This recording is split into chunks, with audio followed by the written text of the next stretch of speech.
Um, Welcome to virtual reality best practices. My name is Andreia Gaita. I work at GitHub.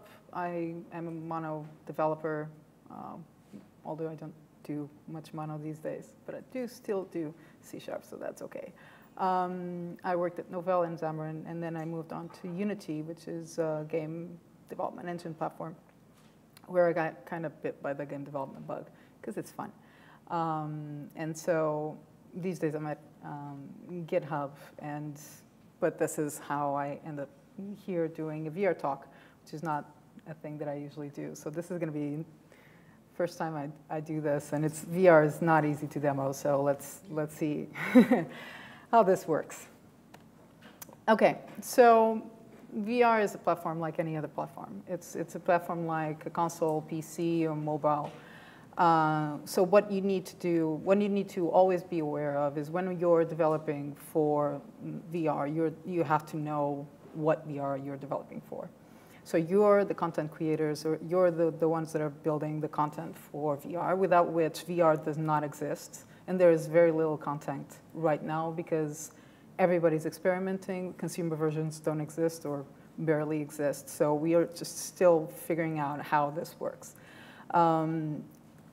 You need to always be aware that you're developing for a certain type of hardware with certain type of restrictions. Some restrictions are VR, all VR devices have them. Other restrictions are specific to the type of VR device that you're going to be developing for. So it's very important to know what you're going to have on hands or what your users are going to have on hands. And I'm not going to, although most of the VR is oriented towards games, it is certainly not the only type of experience that you can have on VR. There's a lot of companies building architecture experiences for VR because architectures don't get to see the things that they design until they're built, and by then it's too late. So they are very eager bunch to have some way of being able to visualize their designs in 3D. Education and therapy experiences have been built for VR. So there's a lot of content that is possible, more than just games. But it all depends on what people have accessible. So we're going to start by looking at VR devices. So this is the Oculus Rift. That's the consumer version. This is the DK2, the development kit.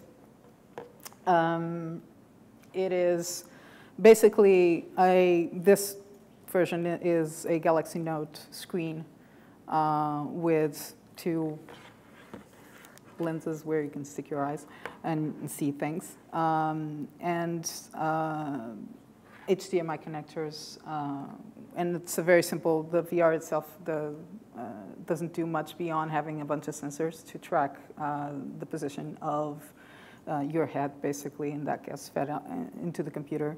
And to do the VR, to create the stereoscopic 3D experience, what you have is two lenses, two cameras for your two eyes. So when you're doing VR, you are creating one scene and then rendering that scene twice, one for each eye, slightly separated to compensate for the distance between your eyes. And this is one of the very important factors, is the distance between your eyes.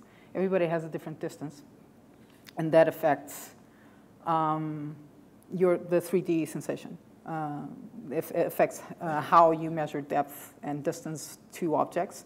Most Oculus has a configurator where you can configure your IPD, which is the interpupillary distance between your two pupils.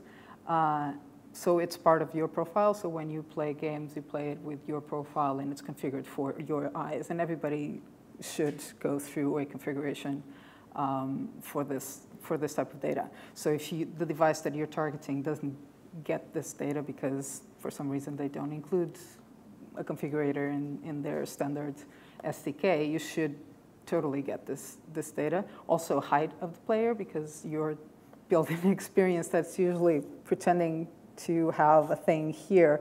So if the height of the character in game doesn't correspond to the height of the player, and that it is supposed to correspond, then you'll notice it's very weird when you look down and see things that are not where they're supposed to be. So there's 2 cameras, 2 eyes. The consumer version is going to have 2 displays instead of 1. And what it basically does is to give you a wide field of view, the lenses distort the image to open it up. The problem then is that you get this sort of distortion, basically. So you can see it's just distorted in the barrel distortion because the lenses do open cushion distortion to give you the field of view, and then you have to inverse distort to be able to get things back to a proper viewing way, basically. The Oculus has 110 degrees of field of view. Most devices are targeting the same type of field of view, which is not as wide as we have, but is wide enough to, if your content is done properly, you'll forget that there's areas where you can't see. The resolution on these things is, let me check, because I never know this by heart. The resolution is 2160 by 1200 for the consumer version. So that's 1080 by 1200 for each eye. And I just lost my mouse. Sorry, guys. It's weird. So that's 1080 by 1200 for each eye. And it's actually being rendered slightly bigger because of the distortion. So it needs to actually render more than what you end up seeing, which means there's a lot of pixels being pushed, which means performance is going to be really important. You're not doing 1 view. You're doing 2 with a ridiculously huge resolution. And any slowness is going to be detected by your users. Your eyes can totally see any flaws of things not being appropriate. So most of the devices have 3 sensors to be able to track your head. So in terms of rotation, so yaw, pitch, and roll, basically. So that's in the sensors that are included with all of them, including your phone. So your phone can also do this type of tracking. But to get full 6 degrees of motion, which means going lateral positions with your head without getting just with those 3 sensors is not possible. So you have to have external data to be able to track these motions. So the DK1 only has the 3 degrees of tracking, but the DK2 has a little camera, which is an infrared camera, which goes in front, basically like this. And there's a bunch of infrared markers on the faceplate. So when you move within the view space of this camera, which is not that big, but it's going to be bigger in the consumer version, it can track, which means you can look under things and you can look around things, which means that when you're doing content or you're doing a game, you can't forget that even though you can't see the thing in front of you, the user is going to be able to look around. Even if you don't allow them to walk beyond a crate, there's a crate in front of you, there's the thing, you can't walk around that thing, but you can certainly look around. And a lot of GUI tools for making games optimize the rendering by cutting surfaces that are not visible on that view, forgetting, of course, that the view can go around. So there's when you're making content, you're just making a scene and putting things on the screen, you need to be aware that the optimizations that are normal for a game might actually break some of the objects in the scene. So you need to test these things to make sure that it doesn't break. This is the Crescent Bay prototype of the Oculus. You can see the markers very clearly.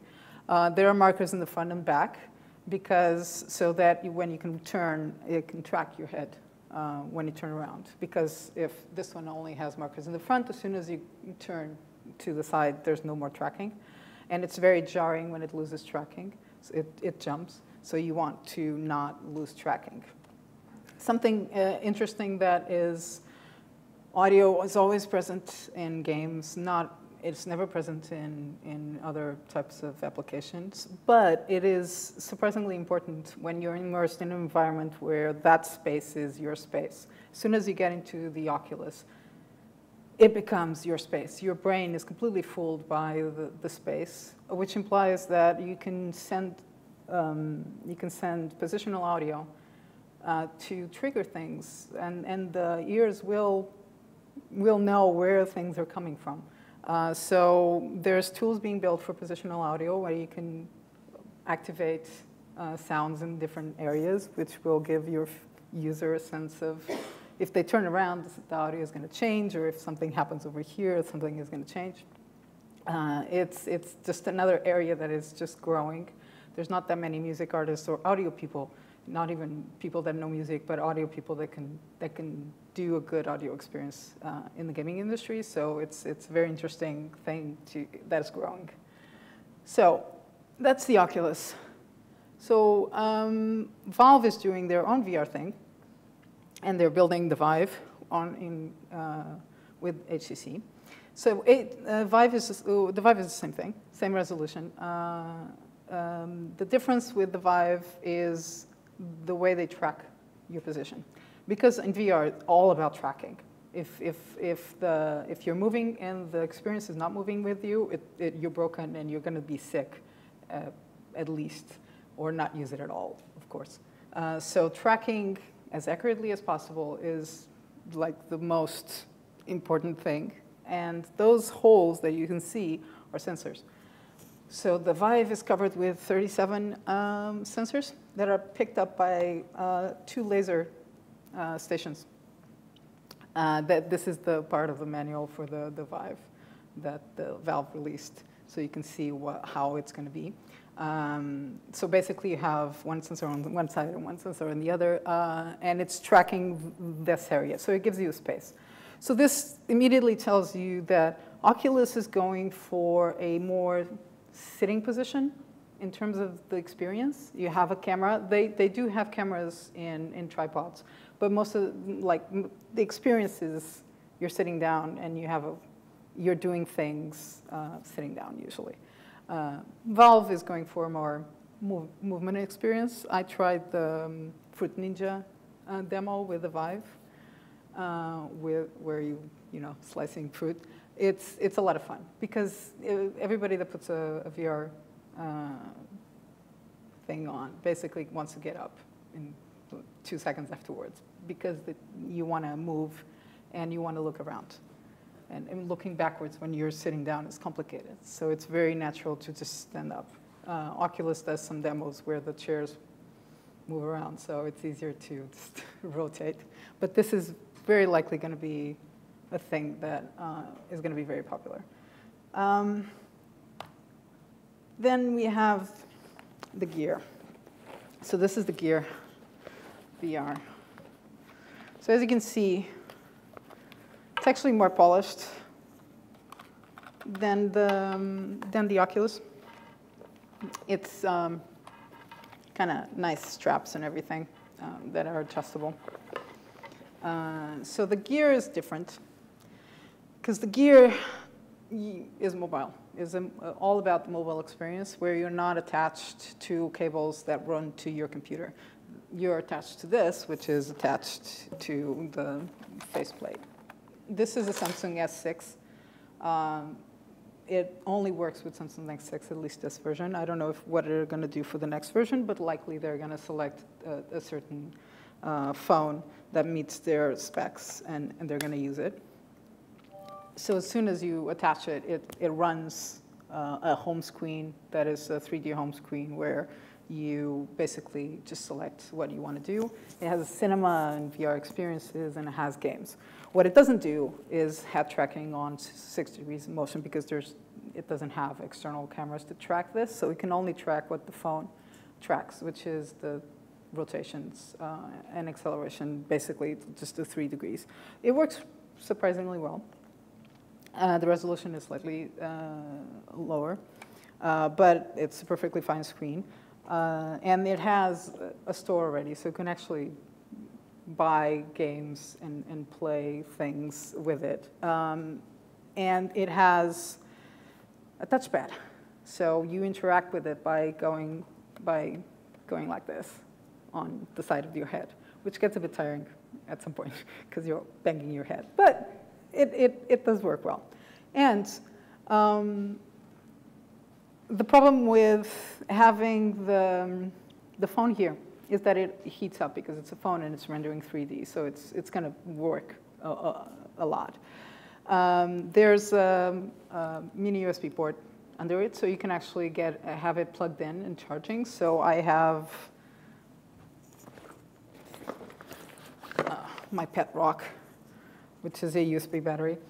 You can have anything. It doesn't really.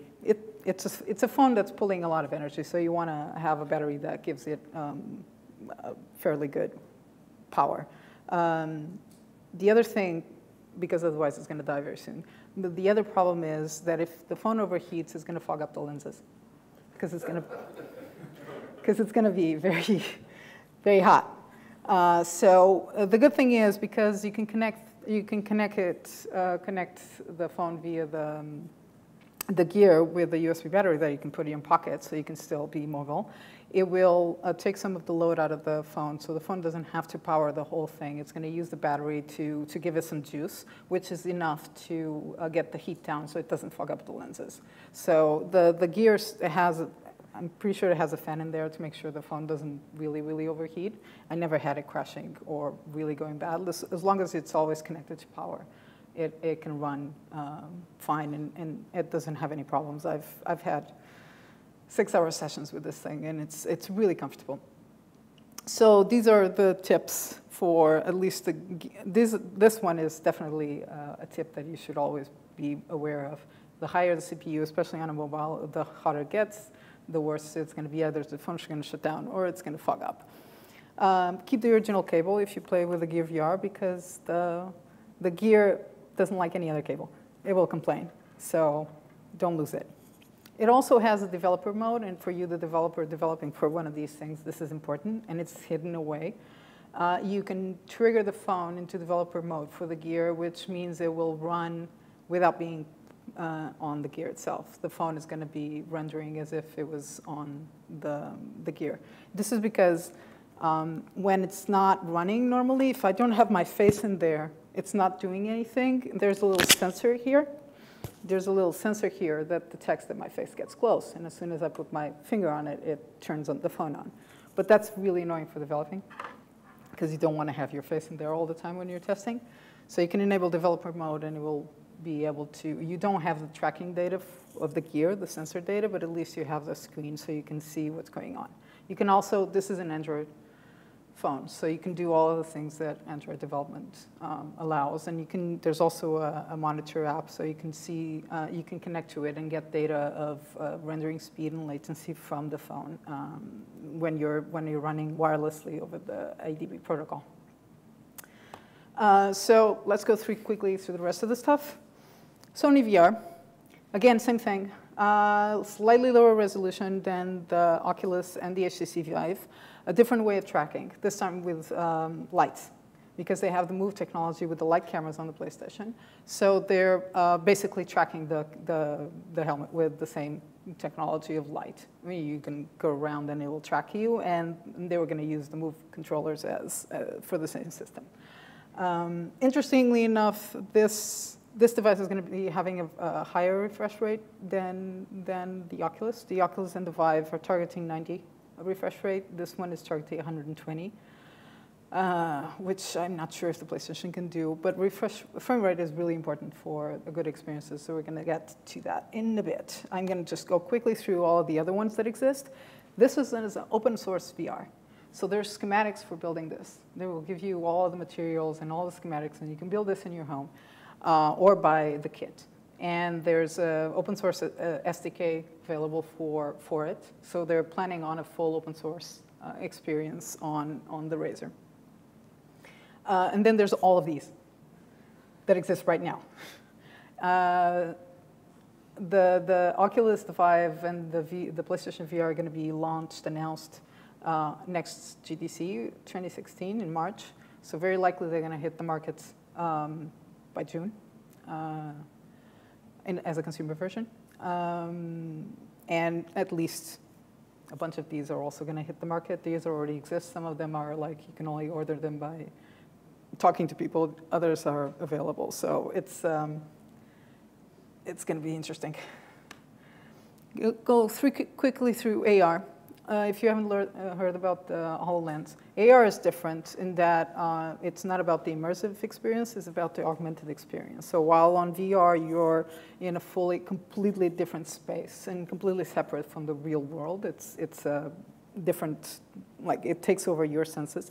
This is a lens in front of your eyes that, with a projector that projects images into your eyes, which appear to float in the air in a very small cone, but they are there, and you can put points in the world and have things appear in the world, and then manipulate them and have them interact with real things in the world because it has cameras and sensors that track the position of the things that you are looking at. So it's a completely different thing. It's augmented reality where you put stuff.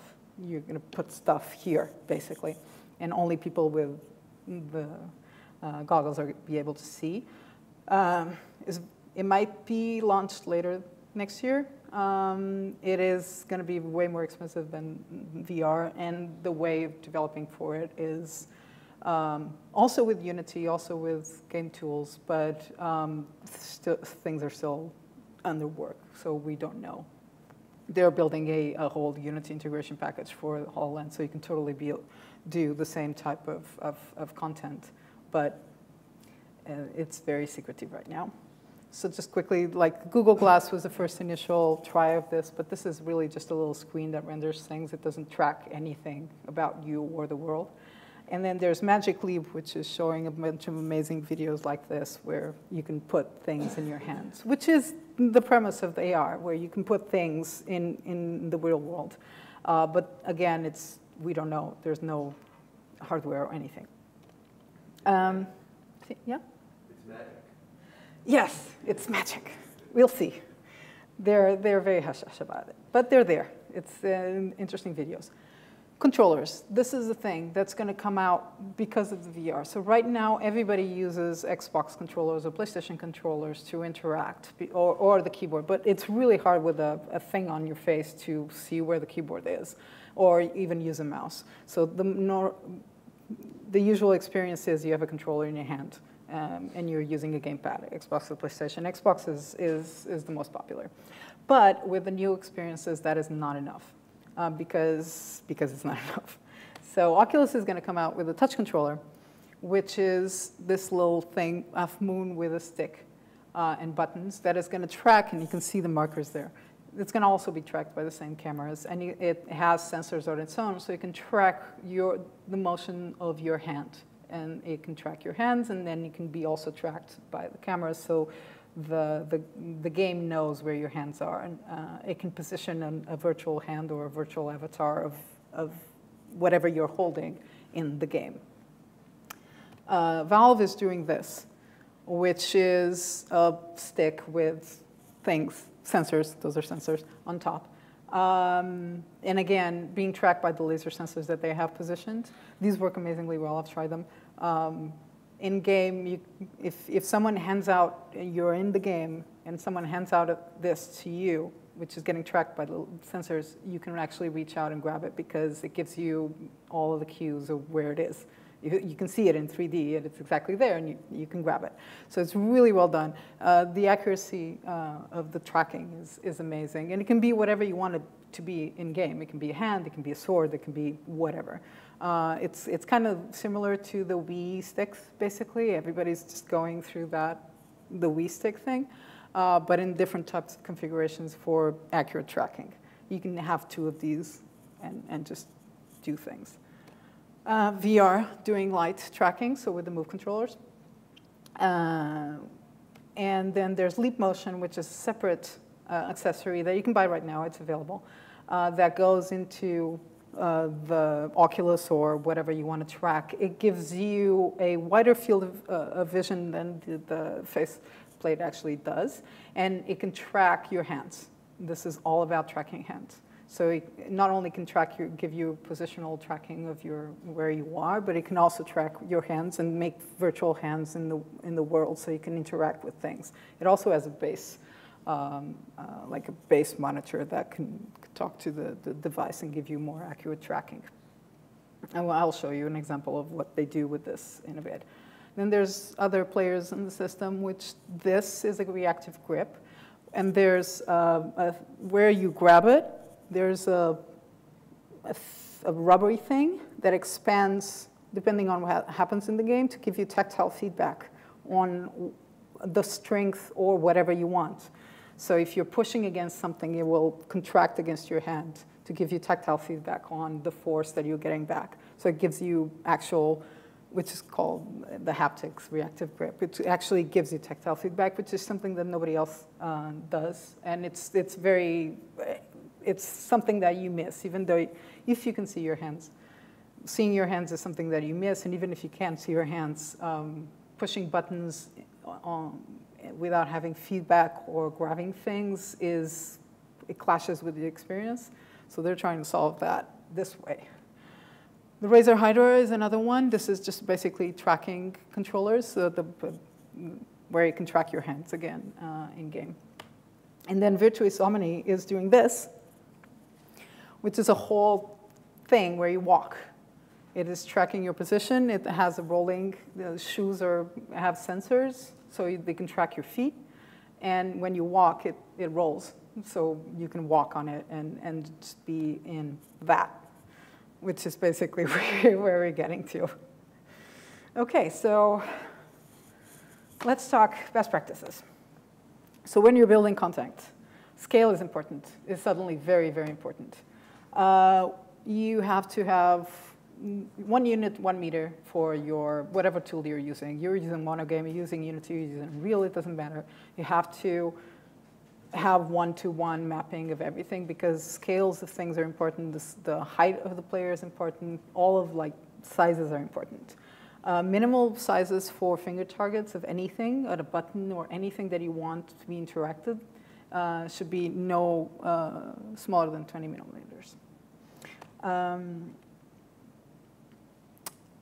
The way we track scales in 2D is by comparison. You can have comparison between two things, so you can know which one is bigger, which one is smaller. Parallax gives you hints on sizes because distances and depth. Sorry. So the bigger the thing moves, or like if you're going and you're seeing a mountain and you're running, but the mountain scale doesn't change, it's because it's a big object, it's probably very far. So that's where you get the sensation of scale. Parallax gives you sensation of scale because certain objects move faster than others, so it gives you an illusion of scale, even though it's 2D, there's no depth there. And then familiar objects, you know what the size of the Coke can is, and if you're in an environment that has a lot of familiar objects, you instinctively know the sizes of them. So it's actually important to get a size of the door in the virtual environment correctly. You can go to Wikipedia and see what's the average size of doors in the world, so you can know what the size of a door is.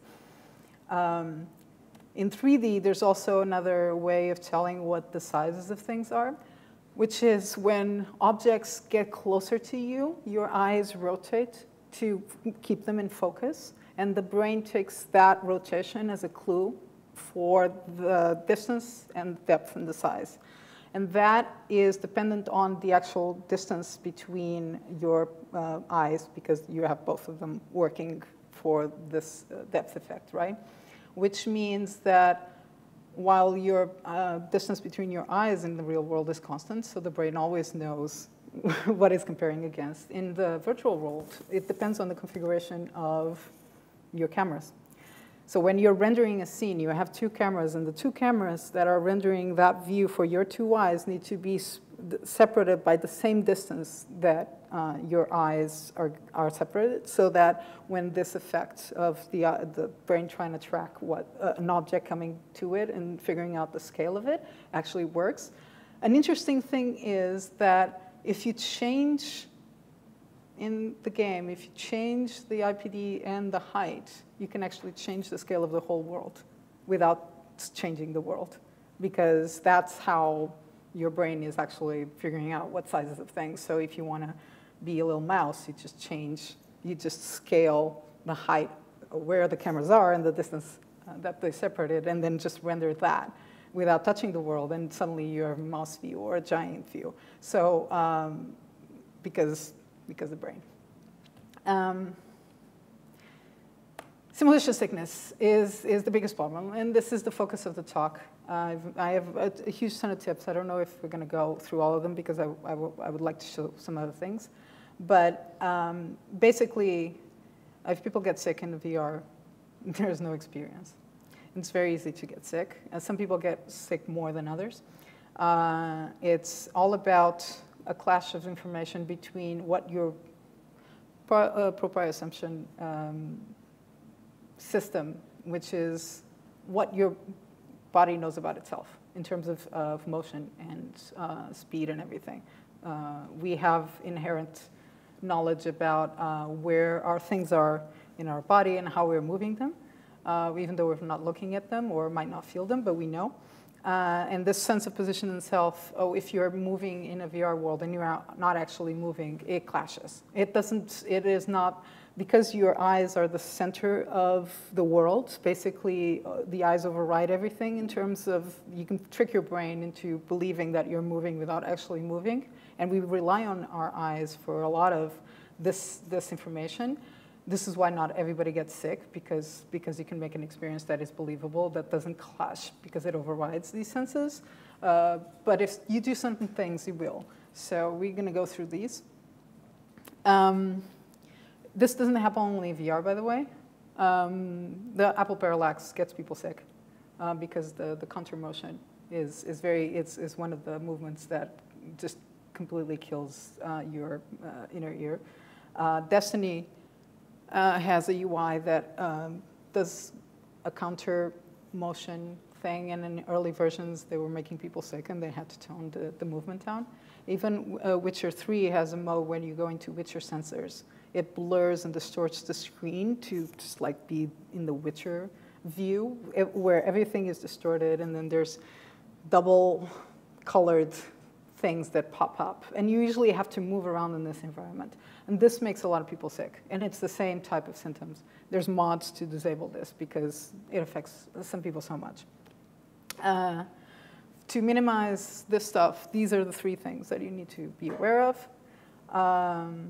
Frame rate, at least device rate. So you have to know what you're targeting. You have to have at least 60 hertz to be, so the eye doesn't, and the brain doesn't, can be fooled.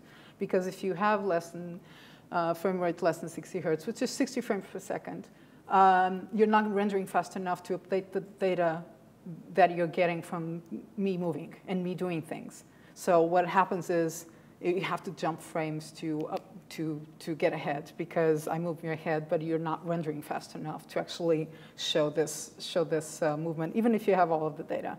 So the slower you're going, the less speed that you're refreshing, the more jaggy and laggy the experience is, and that is like a prime trigger for dizziness and confusion and making people sick.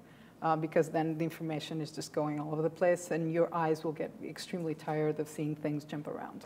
So minimum 60 frames per second. Most consumer versions are going 90 frames per second. The PlayStation VR is going 120. What you have to do is have a constant frame rate and hit it all the time.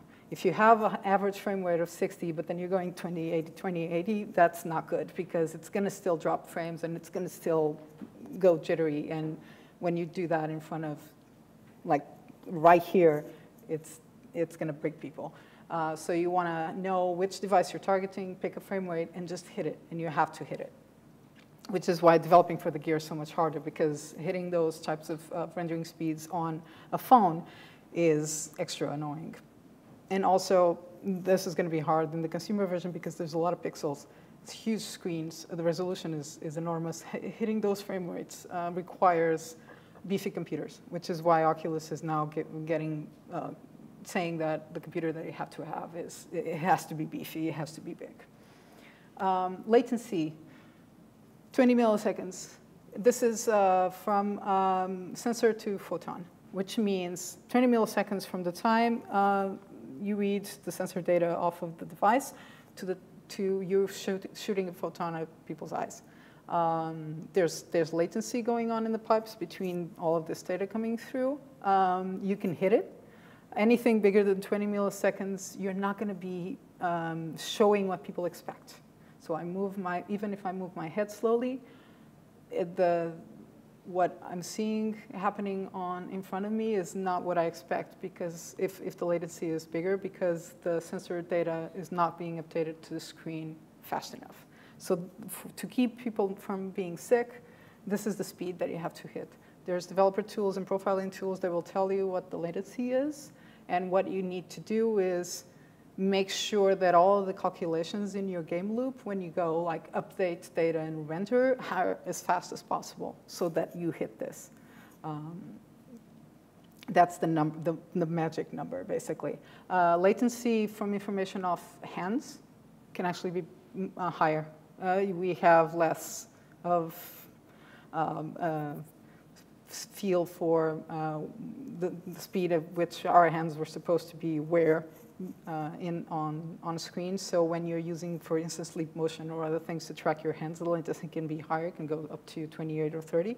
But for eyes, 20 is the minimum. So, no sudden movement. This means I'm standing here, and then suddenly you decide that my character is going to be transported somewhere, and then you just accelerate or move me somewhere. That's like a no, because that's going to kill people. If you're not expecting movement, if movement shows up, especially if it's abrupt and not initiated by the user, you're going to make people sick. The same thing, it's unexpected movements, no shaky cam, so no, oh, there's going to be earthquake, shake, shake, shake, shake, shake. That again makes people very, very sick. Most of it because parallel motion, so strafing, like doing this, is one of the surest ways of making people sick. Simulation sickness gets triggered by parallel motion. It's one of the biggest triggers. So strafing is a problem, and that happens a lot in first-person players, and you even probably want to give that option to people, but that's not a thing that we humans do. We turn and move. We don't do this. And so any type of motion that triggers this is bad, which implies also no panning. So some games will, when you go into a scene, they will show you the thing, they will come at wide view and then maybe pan a bit and show things. That's not only moving without the player action, which is a no, because the brain is not expecting it, so it's going to be very confusing, but also can potentially trigger these motions that will make people sick again. Also no head bobbing, so your characters, the camera's here, your character's here, you're walking, no, like simulating this, no, because again, avoid lateral motions. Keep the speed constant, don't accelerate when people start running or slowing down. Don't do gradual acceleration. It's very unnoticeable. We don't have proper cues for speed, for acceleration. It's very hard to do. And it will, again, all these potentially trigger simulation sickness. So when people start running, you just go to the speed. If they stop, you just go. You have 2, 3 speeds, and you just immediately transition to those speeds. No flashing bright lights. It's strobe lights. It's the same thing as being a disco. We don't have that much time. I started a little late. Concentrate the action in the center of view. So because of the lenses and because of the way things are getting rendered, where you're looking at is where you have the most focus. And depending on your interpupillary distance and how big it is, it might be even smaller for some people if they have unusually big or small separation between the eyes. So the focus is best in the center, concentrate that action. Movements on the sides that are blurry will not work properly. Use the elevator. Don't make people go upstairs.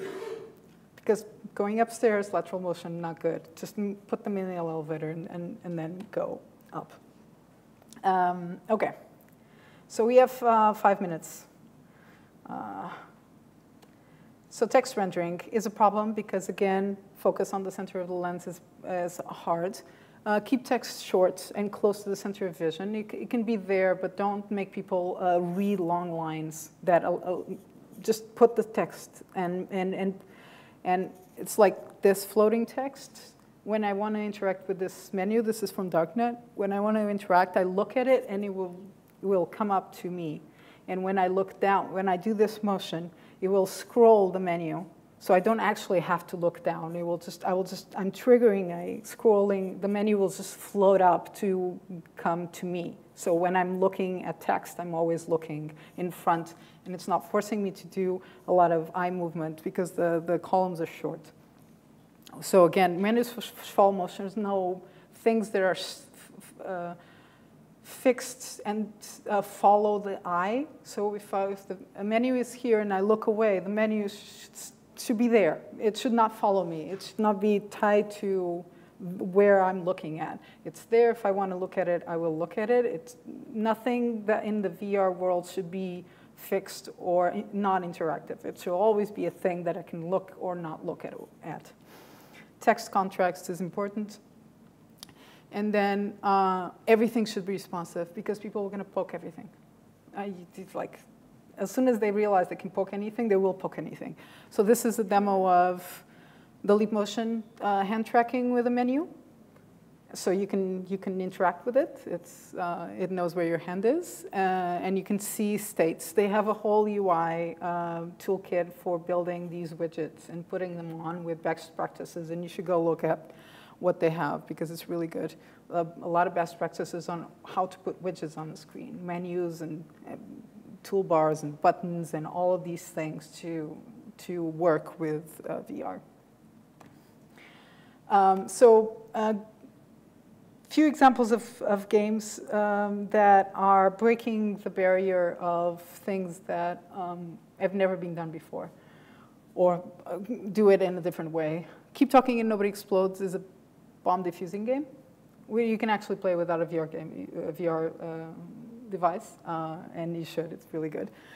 So someone is in the VR world, and they know what the bomb looks like. Someone else has the manual.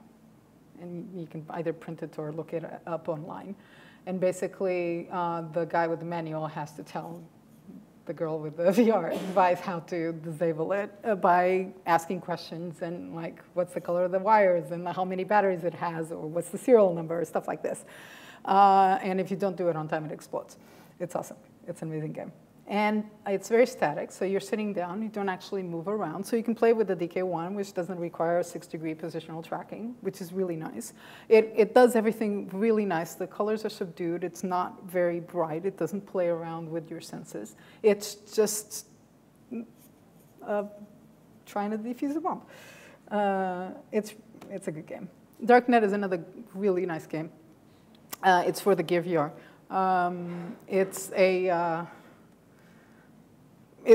You have to hack networks, and the networks are nodes, and you have to go in and spread viruses, which are, you can buy them. It's a really good example of a nice UI that's very slick and very optimized for running in the VR. It runs amazingly well. They have blog posts on how they optimized this for the Gear, so that they don't have all of the polygons rendering like they do in the PC version. They just take shortcuts to make sure things look nice, but they still render in a really good way. And this is the game that I spent 6 hours playing in the Gear VR, which tells you that if it gets tired, it's because 6 hours playing a game is tiring, but it is very, very, very good. And it's 360-degree vision. It doesn't track your head. It doesn't need to, but it tracks your rotation. And the world is all around you. So we can sit on a rotating chair and just rotate it around. It's really nice. Elite is a fighter exploration game on a cockpit, on a vessel. Their VR experience is really interesting because everything is activated by looking at things. So when I'm in a cockpit, I want to activate the menus, I look to the side and the menus activate because they came in really early and there was no real good way of doing interaction. So they just based their on field of view and everything is just on the cockpit. I don't have to do anything. And it gives you a sensation of space, but at the same time, there's the cockpit there to give you sizes of things and scales. So it's a really, really good experience. Yes? When you say look, you physically have to move your Yes. like that. Yes, because you're in a cockpit. Do you know, does that cause neck strain, pain? No, because they did it well. You don't have to be looking all the time. Most of the time you're looking front because you're flying, right? So I have a joystick with a throttle we can use in games. So you're flying with the joystick and throttle, and most of the time you're fighting or exploring or doing things, and you're doing like this, which is the best, like the most comfortable position. But when you're, for instance, going into stations and you have to land, you have to go into the menus, or you're selecting a mission or something, you have to go into the menus to get information. And that's when you look on the side and the menus activate. So they give you all of the information. It's there. You don't have to go break the experience to get at it, but it's well done. They use way too much text on it. But then the thing was done for the PC, so they didn't change those bits for VR. I would prefer not like that. But otherwise, it's pretty good. Give me a minute. So there's only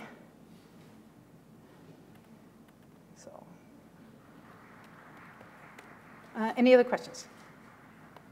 Yes. So the sort of 60 frames per second, that seems to be coming out of the standard VR, and also I guess for a lot of first-person shooters, 60 frames per second is what they're aiming for. Is that based on research with sort of the refresh rates of the human eye, I guess? Yeah. Yes. Yes. This is coming out of the.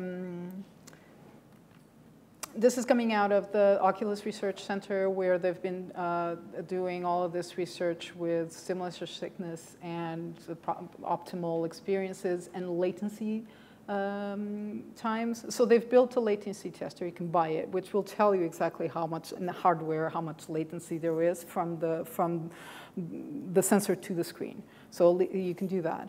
And all of this research is indicating that 60 is the minimum. And if you worked with CRTs, you kind of have this feeling. 60 is kind of important. Below that, you can see it. Sony is saying 60 is not enough. And I think Valve too. They're not enough. 90 is the minimum, and you probably want to go higher. And also, the more VR you experience, the more tolerance for it you have. So you can actually, you can start seeing more things that you didn't see before. So you kind of build up a tolerance for these things, which means your eyes will, oh, that's not very accurate, stuff like this. So while in normal games 60, okay, you can do 30 and do a nice game, not VR. In VR, if you do less than that, it's not gonna work out well. We are out of time. And this, yes, okay. So this is Unity. I just wanted to show you this. This is Unity. This is one of the demos. There's a Unity integration package that comes with Oculus. I'm using a Mac. You can't use Macs anymore for developing for the Oculus because they've cut down support for Mac because they want to target a very specific hardware configuration. So it's Windows and a PC. But Unity looks exactly the same on one side and the other. And when you connect the Oculus, you can